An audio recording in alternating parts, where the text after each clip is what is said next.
My name is Abigail, and last winter, I took a late-night trip through winding mountain roads. Snow whipped across my windshield, and the temperature gauge dipped well below freezing. My gas tank beeped empty, forcing me to stop at a remote station, labeled Blackwood Fuel. It looked deserted, except for a single, faint light inside. Stepping in, I rubbed my gloved hands together, scanning shelves of dusty supplies. A clerk named Jared emerged from a back room. He gave a tight smile, but couldn't hide the tremor in his voice. Something about his eyes said he'd seen too much. While I explained my situation, the lights flickered ominously. He pointed toward a weathered door. "Generators failing," he muttered. "I'll show you the canisters." I followed him, outside into the howling wind. The generator shed stood behind the station, covered in ice and half buried by snow. We pried it open to find empty canisters and a single flashlight flickering in the gloom. Jared cursed under his breath. Suddenly, an odd rumble echoed through the surrounding trees. It sounded like an avalanche, but the ground stayed still. Gripping the flashlight, we hurried back to the station, only to notice strange footprints in the snow leading around the corner. They were large, uneven, as though made by a massive creature dragging its feet. Inside, we locked the doors. The overhead lights sputtered to life one last time, then died completely, leaving us in near darkness. I pulled out my phone, no signal. Jared's radio emitted static. The wind battered the walls, and between gusts, I heard scraping near the front window. My mouth went dry, shining the flashlight. I saw a silhouette pressed against the glass, towering, covered in thick fur, with burning eyes. Its breath fogged the pane, revealing massive fangs. Before I could react, it roared and slammed a clawed hand against the door, rattling the frame. Jared and I retreated behind the counter. We heard it circling the building, each heavy step crunching through snow. Occasionally, it pounded on the walls, testing for weakness. Fear clawed at my mind. Then came a deafening crash. The creature had ripped an air vent loose, and we heard it crawling inside. I nearly screamed, but Jared clamped a hand over my mouth in the flashlight's beam. We spotted a vent cover in the ceiling push upward. A chunk of ice and insulation fell, revealing a massive paw. We scrambled toward a side hallway leading to a storage room.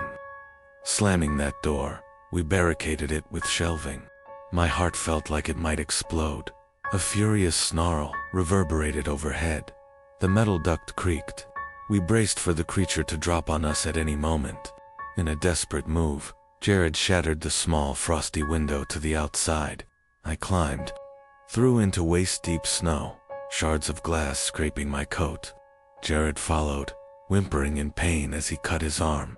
We fled around the station, the flashlight beam bouncing through swirling snow. Near the pumps, my car sat partially buried. We risked everything in a frantic attempt to refuel. The beast roared from somewhere above, knocking loose snow from the station's roof. The nozzle clicked, indicating we'd gotten just enough gas. Leaping into my car, we started the engine. Headlights sliced through the storm as the creature lunged into view, monstrous silhouette with glowing eyes. I floored the accelerator. We plowed through drifts, skidding onto the highway. In the rearview mirror, I glimpsed that hulking form, bounding after us, but gradually it vanished into the blizzard.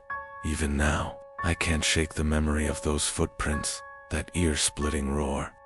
Sometimes in winter, when the wind howls, I recall those burning eyes at the window. Blackwood Fuel remains a frozen nightmare in my mind, proof that some legends about mountains in the dead of night might just be real. I go by Owen, and I once prided myself on being fearless. Late-night drives had always soothed me, especially through isolated highways. But one autumn, I pulled into a cramped gas station in the middle of nowhere. The battered sign said Aldridge Service. Something about the crooked letters unsettled me, but I needed fuel. The inside was dim, smelling faintly of mold. An elderly attendant named Franklin dozed behind the register. I cleared my throat, and he jolted awake. He gave me a polite nod, but his expression soon shifted to dread. "You shouldn't be out there after dark," he muttered, eyes darting toward the windows. Pumping my gas, I noticed the dusty old RV parked on the far side. No lights on, no signs of life. I peered inside the RV's window, empty seats covered in stains. Suddenly, a hand smacked the glass from within. I jerked back, heart thudding. The blinds snapped shut, leaving me spooked. I returned to pay, but Franklin looked shaken. "Is someone living in that RV?" I asked, forcing a casual tone. He swallowed hard, then whispered, "It arrived 3 nights ago. Ain't seen a soul come out, except at odd hours. Strange noises, ... moans, rattling chains." My skin prickled. I tried to brush it off as superstition. Moments later, the station's lights flickered. A raspy groan emanated from somewhere outside. Franklin's face drained of color. Clutching my receipt, I hurried to my car. Before I could shut the door, I heard a metallic clang from inside the RV, against my instincts. I crept closer. The RV's door swung open with a slow creak, revealing darkness. A foul stench hit me, like decaying food and something else I couldn't identify. Summoning a shaky courage, I stepped in. My flashlight revealed tattered seats, scattered junk, and a thick chain bolted to the floor. That chain led to a contorted shape huddled in the corner, an emaciated figure, limbs twisted at unnatural angles. It lifted its head, exposing hollow eye sockets and a swollen tongue. My stomach churned. Suddenly, it lunged, yanking the chain taut. I stumbled backward, nearly dropping my flashlight. A keening wail filled the RV, echoing off the stained walls. I bolted outside, slamming the door. Trembling, I turned to see a face staring at me from the front window, gaunt features pressed against the glass, drooling. Then that face vanished into the darkness within. I sprinted back to the station, adrenaline roaring in my veins. Franklin looked at me knowingly. "Can't do anything for it now," he murmured. My mind spun with questions, guilt, and horror. Could that thing once have been human? Without a word, I dashed to my car. As I sped off, the RV's taillights suddenly flared. It lurched forward, engine roaring, headlights cutting across the lot. I watched in the mirror as it veered onto the highway behind me, swerving erratically. Franklin's station shrank into the distance, the sign flickering until it disappeared. The RV followed for miles, weaving from lane to lane. At times, I glimpsed that contorted figure pressed against the windshield, teeth bared in a silent snarl. Eventually, the vehicle drifted behind a bend, its lights fading. I drove on, heart hammering. I told no one. Who would believe that a chained horror dwelled in an abandoned RV, haunting a lonely station? But I do believe. Even now, whenever I see an old motorhome crawling down the road, I grip the wheel tight, half expecting to spot that grotesque silhouette glaring back at me. I'm Marina, and my wanderlust led me to cross remote highways in search of solitude and open skies. One evening, my car sputtered to a halt outside an old station marked Carter's Fuel. Desperate for help, I pushed the door open, stepping into a half-lit shop where a lanky man named Brock manned the counter. He nodded politely, but had an odd look in his eyes, as though he was forcing calm. I explained my car trouble, and he said a mechanic might be summoned from the nearest town, though it'd take hours. I decided to wait, sipping a flat soda from their cooler. The place smelled stale, and the hum of overhead lights resonated like a swarm of insects. Suddenly, I noticed movement in one of the cooler's glass reflections, a dark outline crossing behind the rows of snacks. Turning around, I found nothing there. My pulse quickened.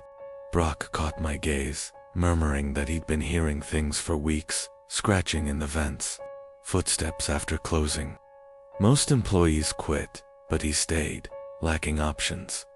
Moments later, a loud thump echoed from the supply closet. We exchanged glances.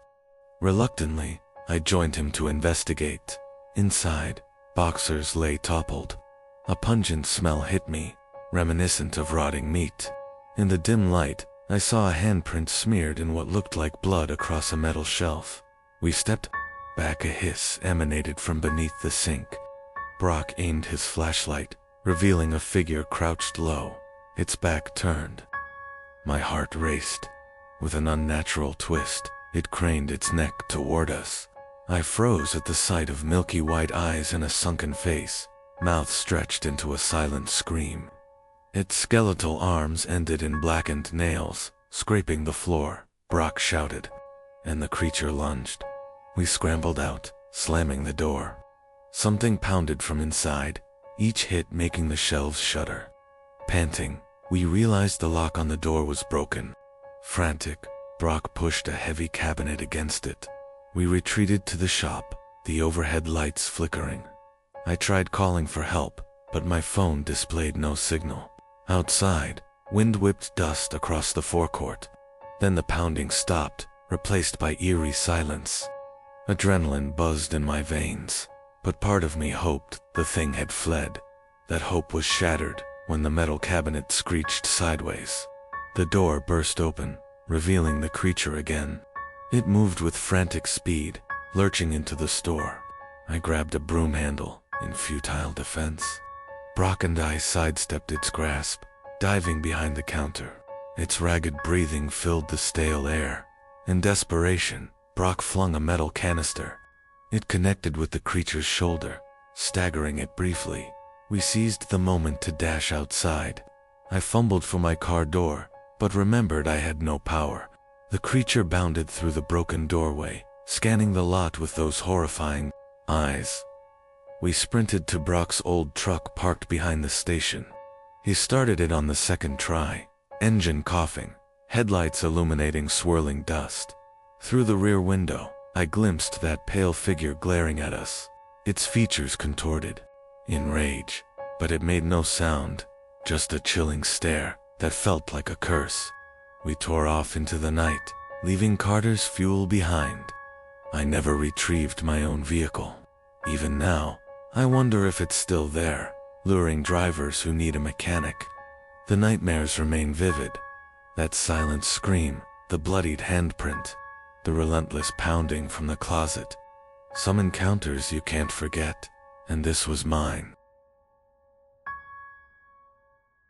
I remember the night with unsettling clarity, even though I've spent years trying to erase it. My name is Vincent, and I worked a lonely graveyard shift at a gas station off Interstate 47, under buzzing fluorescents. The rows of snacks and soda seemed normal enough, but I sensed something off in the air. Our neon sign blinked erratically, and the security camera feeds kept cutting out. It was well past midnight when I heard a faint scraping noise near the rear supply closet. At first I thought it was just the wind rattling loose panels, but the sound grew louder, more persistent, like nails scraping across metal. Gripping a flashlight, I tiptoed down the narrow hallway, my heart hammering. Inside the closet, I noticed wet footprints trailing across the floor. They were long, inhuman, shaped almost like webbed hands. My breath caught in my throat. The overhead bulb flickered, casting my shadow in frantic bursts. Then a shape glided behind a stack of boxes. It looked hunched, but impossibly fast. I tried to follow, stepping carefully around soggy cardboard, but the closet was empty. Returning to the counter, I saw that the cameras had frozen on static again. A chill shot down my spine. Something had interfered with them. The scraping noise resumed, this time from behind the station's exterior wall. The fluorescent lights flickered, revealing glimpses of a figure with elongated arms, sliding past the windows. Its skin glistened with moisture, as though fresh from some dark lagoon. Panicked, I dialed the local sheriff. The line hissed with static, and I thought I heard a distant croak or gargle before it cut out entirely. I fumbled for my cell phone, no signal. Alone, I glanced outside, glimpsing that shape weaving through the gas pumps. Moving to the door, I locked it. A rational part of me insisted I was imagining things. But the footprints on the floor told a different story. Suddenly, the station lights blinked off, plunging me into darkness. The only illumination came from a single emergency lamp near the coffee machine, casting jagged shadows. My flashlight beam quivered over the aisles, revealing nothing. Then a wet slapping sound echoed from the glass doors. I spun around, heart pounding. Two gleaming eyes stared at me through the pane, set within a gaunt face with flaking scales. A gaping mouth emitted a low hiss. Its bony fingers tapped the glass, testing my makeshift barricade. I backed away, breath ragged. The thing slithered, out of view, but I knew it was circling. Moments later, I heard a loud crash near the back exit. Grabbing a mop handle as a makeshift weapon, I crept toward the storeroom. Through a dusty window, I watched the shape hauling itself onto the roof, dripping water onto the gravel below. My pulse soared. If it got in through the vents, I stood no chance. Without warning, a ceiling tile caved in, showering me with debris.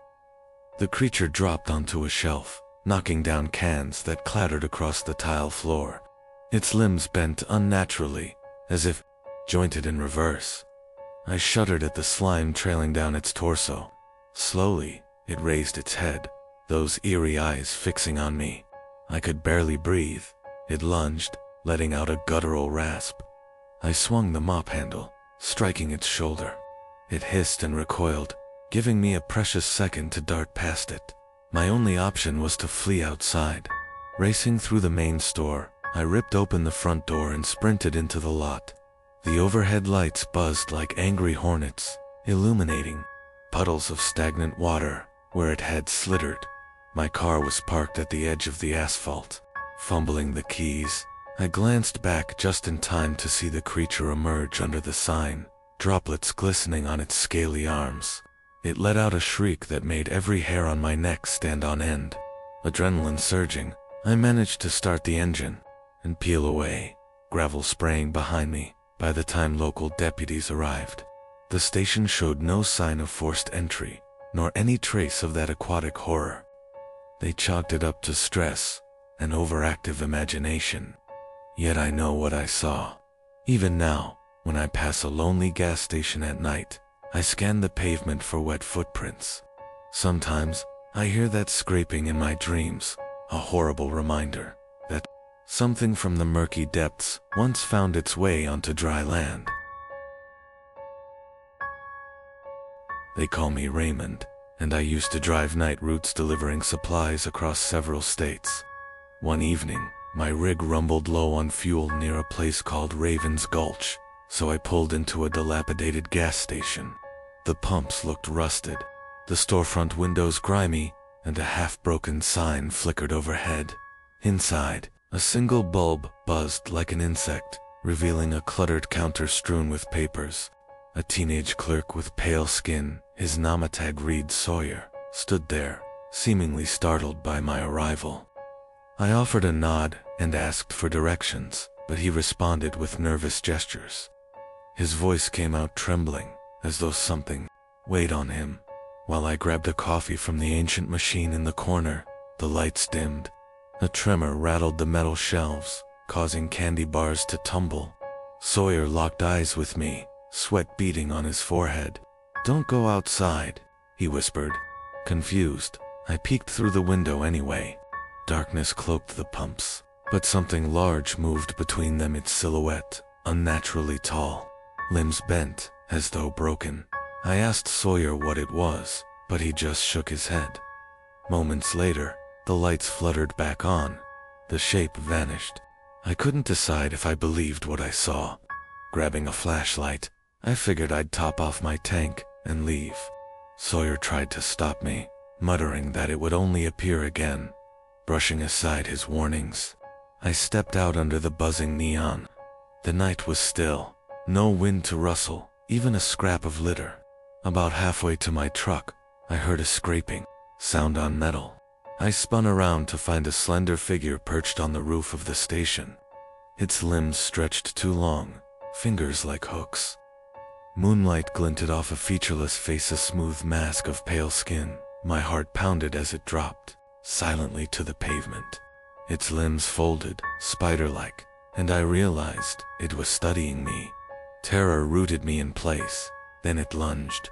A shriek tore from my throat, but I managed to leap behind my truck's open door. The creature's spindly arms raked the metal, leaving deep gashes. Sawyer burst from the store, yelling for me to get back inside. The creature pivoted toward him, letting out a keening wail that rattled the windows. I dashed toward the station, practically dragging Sawyer in with me. We slammed the door, flipping the lock as the thing skittered across the concrete. Its featureless face pressed against the glass, a faint hiss emanating from behind the smooth exterior. For a moment, it just stared, as if measuring our fear. Then, with a swift motion, it smashed the glass. Shards flew everywhere. Sawyer screamed, and the lights flickered. I grabbed an old tire iron off a shelf, brandishing it like some feeble sword. The creature crept in, limbs contorting, its eyeless, head swiveling. Suddenly a siren wailed in the distance. Local authorities. Perhaps. The creature hissed again, then scrambled back into the night, vanishing behind the pumps. Disbelieving my own senses, I pushed Sawyer to come with me. We bolted. For my rig. Whatever that thing was, I wasn't staying to find out. We raced off, headlights illuminating nothing but empty road. When the sheriff finally showed up, the station was in ruins, the door destroyed, yet there was no trace of the intruder. Sawyer was whisked away for questioning, and I ended up telling a tale no one believed. Since that night, I've changed. Routes entirely. Whenever I pass a lone gas station now, my heart clenches at every shifting shadow. Sometimes, I still see that faceless silhouette perched high on a rooftop, waiting for the next foolish soul to appear.